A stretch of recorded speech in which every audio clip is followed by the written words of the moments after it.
پاک پڑھ لیا لبوں کو حلاوت مل گئی، درود پاک پڑھ لیا قلب کو استقامت مل گیا، اور درود پاک پڑھ لیا زندگی کو زندگی مل گئی۔ بڑی عظیم نعمت ہے پیارے، آپ سب اہل محبت میں محبتوں بھرا دل لے کر اس بزم محبت میں آئے ہیں۔ یہ فقیر شفیع گدائے گیلانی آپ سب اہل محبت کے لیے رب کی بارگاہ میں اس کے محبوبین کو وسیلہ بنا کر دعا کرتا ہے کہ مولا کریم آپ سب کی اللہ پاک ان محبتوں کو قبول فرمائے۔ حضرات، آپ اس وقت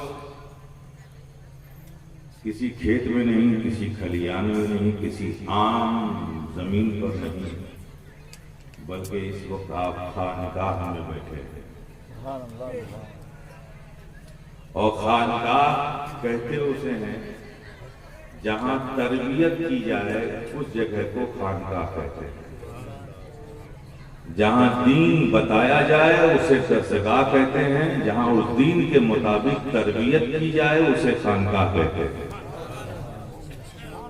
تو آپ خانقاہ میں بیٹھے ہیں، تقریر جو آپ نے سن لی، جو سننا تھا، اب جو میرا کام ہے وہ میں کروں گا، لیکن ایک گزارش ہے کہ آپ اہل محبت ہیں تو محبت کا حق جانیے، محبت کے حق کو پہچانیے۔ میں دیکھتا ہوں میں کہ جب گزرتا ہوں تو سینکڑوں لوگ میرے ہاتھ کو پکڑ لینے کے لیے لپکتے ہیں، ہاتھ چاہیے، لیکن دوسری طرف میں دیکھتا ہوں کہ جو بات کہتا ہوں اس پر عمل نہیں کرتے، بات نہیں چاہیے۔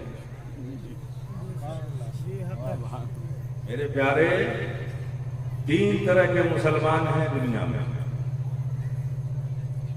ایک وہ ہیں جو صرف بات کو مانتے ذات کو نہیں مانتے، اور ایک وہ ہیں جو صرف ذات کو مانتے ہیں بات کو نہیں مانتے۔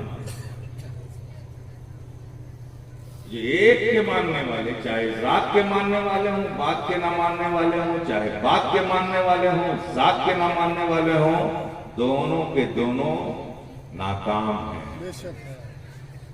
کامیاب وہی ہے جو ذات کو بھی مانتا ہے، بات کو بھی مانتا ہے۔ آپ سمجھ رہے ہیں؟ جو صرف بات کو مانتے ہیں، ذات کی عظمت نہیں کرتے، ذات کی تعظیم نہیں کرتے، وہ بھی گمراہ ہو گئے، اور جو صرف ذات کو مانتے ہیں، بات کو نہیں مانتے، وہ بھی محبت میں غلو کر کے وہ بھی گمراہ ہو گئے۔ اور اہل سنت والجماعت وہ جماعت ہے جو ذات کو بھی مانتی ہے، بات کو بھی مانتی ہے، ذات کو بات کی روشنی میں مانتی ہے۔ اسے اہل سنت زندہ باد، زندہ باد، زندہ باد۔ تو آپ کی جو جگہ ہے، جو مقام ہے، اپنے آپ کو وہاں رکھیے۔ میدان کربلا میں دو طرح کے لوگ تھے، ایک وہ تھے جو صرف ہاتھ لینے آئے تھے، اور ایک وہ تھے جو بات کی روشنی میں ذات کے ساتھ اپنی جان دینے کے لیے تیار تھے۔ اب آپ بھی اپنے اگلے قدم پر غور کیجئے گا کہ آپ کو صرف ہاتھ چاہیے کہ بات بھی چاہیے۔ ہاتھ کا چومنا اس وقت تک معتبر نہیں ہے جب تک بات پہ عمل نہ ہو۔ بات کو بھی اسی محبت سے لو جس حیثیت سے ذات سے عقیدت رکھتے ہو۔ بات کو اگر تم نے اس عقیدت و محبت سے اختیار نہیں کیا تو ذات کو ماننے کی کوئی اہمیت نہیں ہوگی۔ اس لیے سنی ہو، ہمیں سنی بن کے رکھنا ہے، ذات سے بھی عقیدت، اپنے رشتے محبت کو مضبوط رکھنا ہے، اور بات پر بھی اسی قدر مضبوط رہنا ہے جس قدر ذات سے عقیدت مضبوط ہے۔ تو میرے خیال سے اتنی تمہید کے بعد یہ ذہن تو بنا ہی لیں گے آپ کہ ہمیں ذات کو بھی ماننا ہے اور بات کو بھی ماننا ہے، یہی سنیوں کی پہچان ہے۔ آپ بتائیے آپ سنیت کی پہچان کے ساتھ رہیں گے یا گمنام ہو کر رہیں گے؟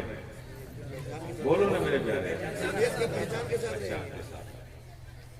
اب آئیے آج بات عقیدے کی بھی ہوگی، بات عقیدت کی بھی ہوگی، دونوں بات کروں گا میں نے جس آیت کریمہ کی تلاوت کا شرف حاصل کیا،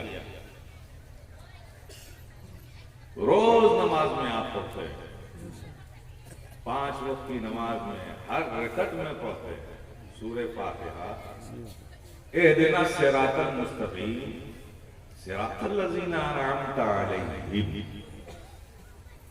ہمیں سیدھے راستے پر چلا اس پر جس پر تیرا انعام۔ اس پر بڑے خطاب آپ نے سنے، اکثر لوگ کھڑے ہوتے ہیں جب ان کی کوئی اصلاح اور تربیت کرنی ہوتی ہے تو اسی آیت کو انتخاب کرتے ہیں، پھر اپنے موضوع اور اپنے موڈ کے حساب سے اس پر آپ کی تربیت کر دیتے ہیں۔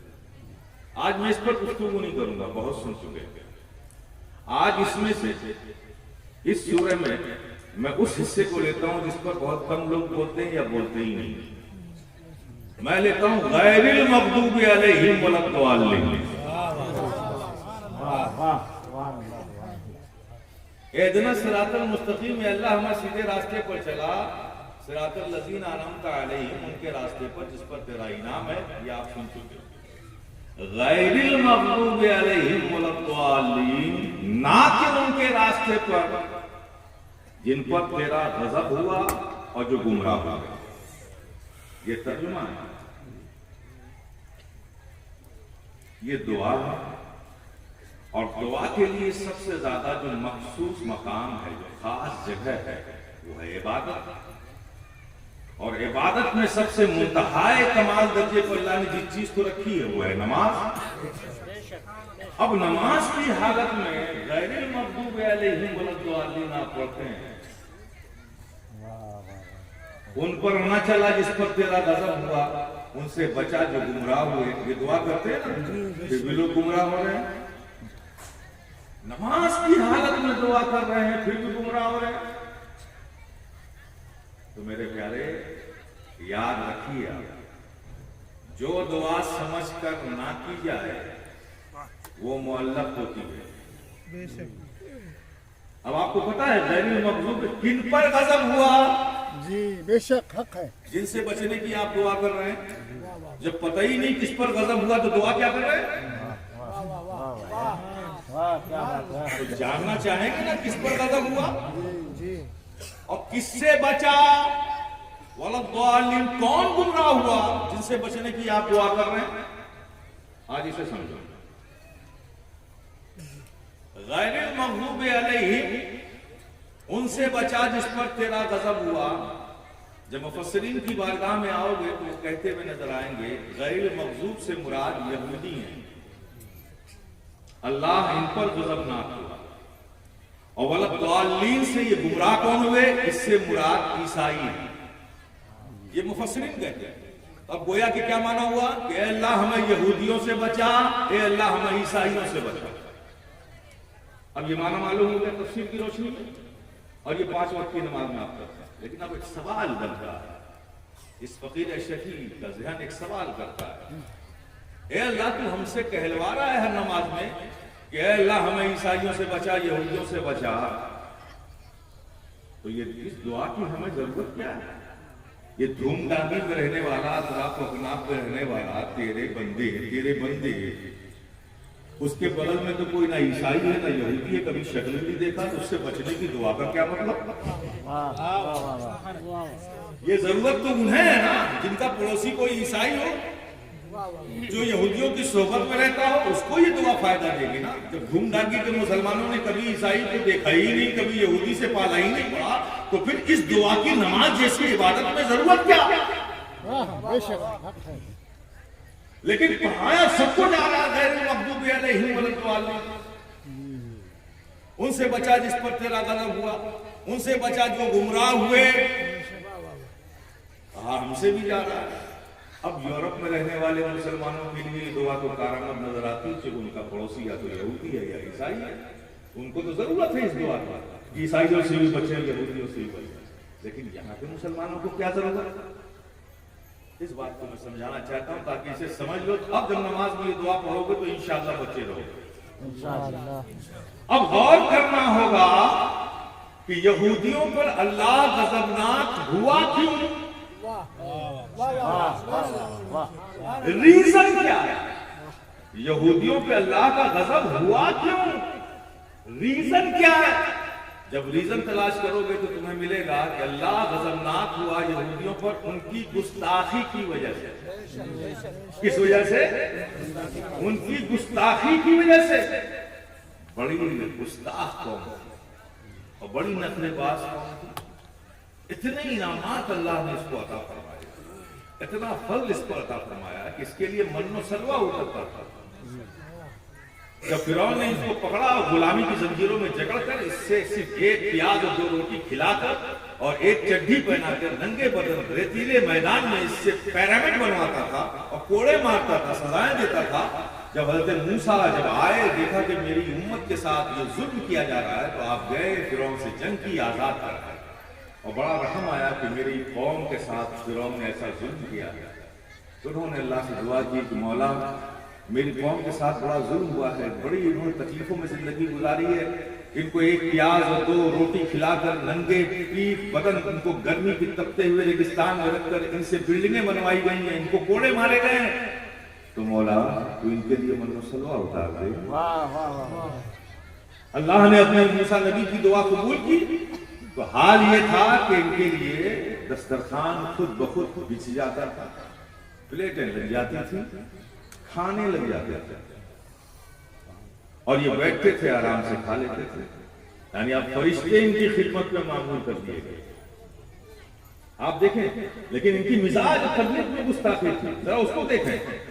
جب یہ کھانا کھانے لگے، سیر ہو کر جنت کا کھانا کھانے لگے، کچھ ہی دنوں کے بعد پھر ان کو مستی سوجی، وہ گستاخی جو ان کی فطرت میں تھی وہ باہر آنے لگی۔ انہوں نے جو فرعون نے ان کو سالوں پیاز اور روٹی کھلایا تھا نا، ان کو پیاز کی یاد آ گئی۔ کائی دسترخوان کو سب کچھ تو ہے، پیاز نہیں ہے، وہ فرعون والا پیاز نہیں ہے۔ تو انہوں نے فرشتے سے کہا کہ دیکھو کھانے میں مجھے مزہ نہیں آ رہا ہے، مجھے تو پیاز چاہیے۔ اور فرشتوں کی طبیعت کو اللہ نے اس قدر بنایا ہے کہ ان کو کسی بو سے بہت اعتراض ہے، بچتے ہیں، بھاگتے ہیں، پیاز لہسن وغیرہ کی بو سے وہ دور رہتے ہیں۔ پیاز کا نام سنا فرشتوں نے تو ان کے چہرے پہ سلوٹیں آ گئی۔ اب یہ قوم گستاخ کی تھی، دیکھا کرے پیاز کا نام لیتے ہی فرشتوں کے چہروں پہ سلوٹیں آ گئی، اب ان کو مزہ سمجھا، یہ فرشتوں کو چھیڑنے لگے اور اسٹرائک، ہنگر اسٹرائک کر دی کہ نہیں، اب کھانا تو تبھی کھائیں گے جب تم پیاز لے کر آؤ گے۔ ایسی گستاخ قوم۔ اللہ کی بارگاہ میں فرشتوں نے عرض کی، مولا تو نے مجھے ان کی خدمت میں معمول کیا تھا، میں ان کو جنت سے کھانے لے آ کر کھلاتا تھا، اب انہوں نے شر پھیلانا شروع کر دیا، مجھ سے پیار اور اس طرح کی بو کی چیزوں کا مطالبہ کرتے ہیں۔ اللہ نے جب فرشتوں کی اس بات کو سنا، ان کی عرض کو سنا تو ناراض ہوا، غضبناک ہوا اور من و سلوہ بند کر دیا۔ آپ ایک اچھا بھلا جنت کا کھانا آ رہا تھا، لیکن وہ جو گستاخی ان کی فطرت میں، کس قدر رب نے ان کو فضل فرمایا تھا آپ دیکھیں۔ حد یہ ہے کہ کھانا تو کھانا، انہیں کپڑا بنانے کی بھی ضرورت نہیں پڑتی۔ ان کے گھر میں جب بچے پیدا ہوتے تھے تو کپڑے کے ساتھ پیدا ہوتے تھے، اور جیسے ہی جیسے بچے بڑے ہوتے تھے کپڑا بھی ساتھ ساتھ بڑا ہو جاتا تھا۔ یہ عادت تھی، یہ رب کا فضل تھا۔ لیکن کیا ان کی سورش ہے، کیا ان کی گستاخی اور بے ادبی ان کی فطرت میں تھی؟ یہ فرشتوں سے مذاق کرنے لگے، انہیں چھیڑنے لگے، تو اللہ نے ان نعمتوں کا دروازہ بند کر دیا۔ غضبناک ہونے کی وجہ معلوم ہو گئی، گستاخی۔ اور یہ جو گمراہ ہوئے، عیسائی گمراہ ہوئے، یہ گمراہ کیا ہوئے؟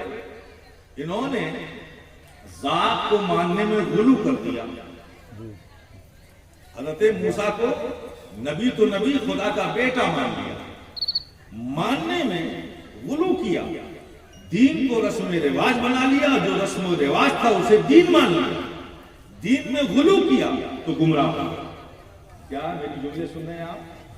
جو دین میں رسم و رواج تھے اسے دین مان لیا اور جو دین تھا اس کو ترک کر دیا، چھوڑ دیا، غلو کر دیا، ذات کو ماننے میں غلو کیا، آگے بڑھ گئے، اس لیے گمراہ ہو گئے۔ تو اب دو قوموں کے ایک کے گمراہ ہونے کی وجہ معلوم ہو گئی کہ ذات کو ماننے میں انہوں نے غلو کیا، بڑھ گئے آگے، اس لیے گمراہ ہو گئے، اور دوسری قوم گستاخی کی وجہ سے غضبناک ہوا اللہ پاک۔ ٹھیک ہے نا، یہ بات سمجھ میں آ گئی؟ اب آئیے، اب تاریخ اٹھا کر دیکھیے، یہ دو قومیں روئے زمین پر جب اسلام کا قافلہ ساری دنیا میں پھیلنے لگا، اسلام تیزی کے ساتھ دنیا میں پھیلنے لگا اپنی صداقت اور حقانیت کی بنیاد پر، تو ان دونوں قوموں نے مل کر سازش کی اور اسلام میں دو فرقے بنائے۔ دو فرقے بنائے، یہودی گستاخ تھا تو اس نے مسلمانوں میں ایک گستاخ فرقہ بنایا، اپنی طبیعت کے مطابق بنایا، اور عیسائی غلو کرنے والا تھا تو اس نے اپنی طبیعت کے مطابق مسلمانوں میں ایک دوسرا فرقہ بنایا غلو کرنے والا۔ تو یہودیوں نے جو گستاخ فرقہ بنایا اسے ہم آپ وہابی کے نام سے جانتے ہیں، اور عیسائیوں نے جو غلو کرنے والا فرقہ بنایا اسے ہم شیعہ کے نام سے، رافضی کے نام سے جانتے ہیں۔ آپ سمجھ گئے نا؟ تو معلوم چلا کہ گستاخوں نے گستاخ فرقہ بنایا وہ وہابی ہے، اور جو غلو کرنے والے لوگ تھے انہوں نے غلو کرنے والا فرقہ بنایا وہ شیعہ ہے۔ تو اب تمہارے لیے یہ آیت فائدہ یہ دے گی کہ جب تم کہنا غیر المغضوب علیہم ولا تو یہ تصور کرنا کہ اللہ ہمیں وہابیوں سے بچا، ہمیں شیعوں سے بچا۔ نعرہ تکبیر، نعرہ رسالت۔ حضور بھی آ جائے گا نا، وہ ابلیس بزرگ کی شکل بنا کے دارالندوا میں گیا تھا، وہ خود آ جائے گا، پسینے بہا ڈالے گا، لیکن تمہارے عقیدے کا چراغ بجھنے نہیں پائے گا۔ کیونکہ نماز میں دعا کرو اللہ قبول نہ کرے، لیکن دعا سمجھ کر کی جائے۔ اب جب تم نماز پڑھنا اہدنا الصراط المستقیم، اے اللہ ہمیں سیدھے راستے پر چلا، ان راستے پر جس پر تیرا انعام ہے، تو غوث اعظم کا تصور کر لینا، خواجہ خالقہ کر لینا۔ جب یہاں آنا غیر مغضوب علیہم ولا الضالین، تو کہنا ہے اللہ ہمیں ان وہابی بدبختوں سے بھی بچا، ان رافضی بدبختوں سے بھی بچا۔ انشاءاللہ تمہارے عقیدے کا چراغ ہمیشہ تابندہ اور روشن رہے گا۔ یہ بات سمجھ گئے آپ؟ یہ بات عقیدے کی۔ لیکن سوال تو یہ ہے، دعا میں ایک بات کہہ دینا، صراط المستقیم، ہمیں سیدھے راستے پر چلا۔ کیا بغیر چلنے کا ارادہ لیے ہوئے تو چلا کی دعا کر رہے ہو؟ پہلے چلنے کا ارادہ تو کرو۔ ارادہ چلنے کا ہے نہیں سیدھے راستے پر، اور دعا کر رہے ہو کہ ہمیں چلا۔ تو بغیر ارادے کے کوئی کام کرو گے تو منزل تک پہنچو گے کیسے؟ پہلے ارادہ تو کرو کہ ہمیں سیدھے راستے پر چلنا ہے، یہ ارادہ تمہارا۔ اب دعا کرو چلا، ہم نے ارادہ کر لیا۔ تو جب ارادے کے ساتھ دعا کرو گے کہ چلا، یقیناً کہ تمہارے قدم سیدھے راستے ہی پر چلے۔ یہی وجہ ہے میرے پیارے، بغیر سمجھے آپ نماز میں کھڑے ہو جاتے ہو۔ بہت سے لوگ تو ان کی پیشانیاں سجدوں سے محروم ہیں، یہ افسوسناک بات ہے۔ میرے پیارے، نماز تو آپ سمجھتے کیا ہو؟ سمجھتے کیا ہو میرے پیارے؟ نماز اللہ کا حکم ہے، فرض ہے، اسے ادا کرنا تم پر واجب ہے، لازم ہے، ضروری ہے۔ کوئی چھٹکارا نہیں، کوئی نجات نہیں، کوئی معافی نہیں، کوئی شارٹ کٹ نہیں ہے۔ ہر حال میں نماز ادا کرنا ہے، یہ تو حکم ہو گیا۔ لیکن نماز کو دوسری نحس سے بھی دیکھو، نماز کیا معلوم ہے؟ مجھے ایمانداری سے بتاؤ نا، تمہیں دنیا میں کوئی شخص ہے، کوئی حاکم نہیں، کوئی بڑا شخص گورنر ہو، سی ایم ہو، پی ایم ہو، موجودہ پی ایم کے انعام سے، ایوارڈ سے اللہ بچا ہے۔ یہ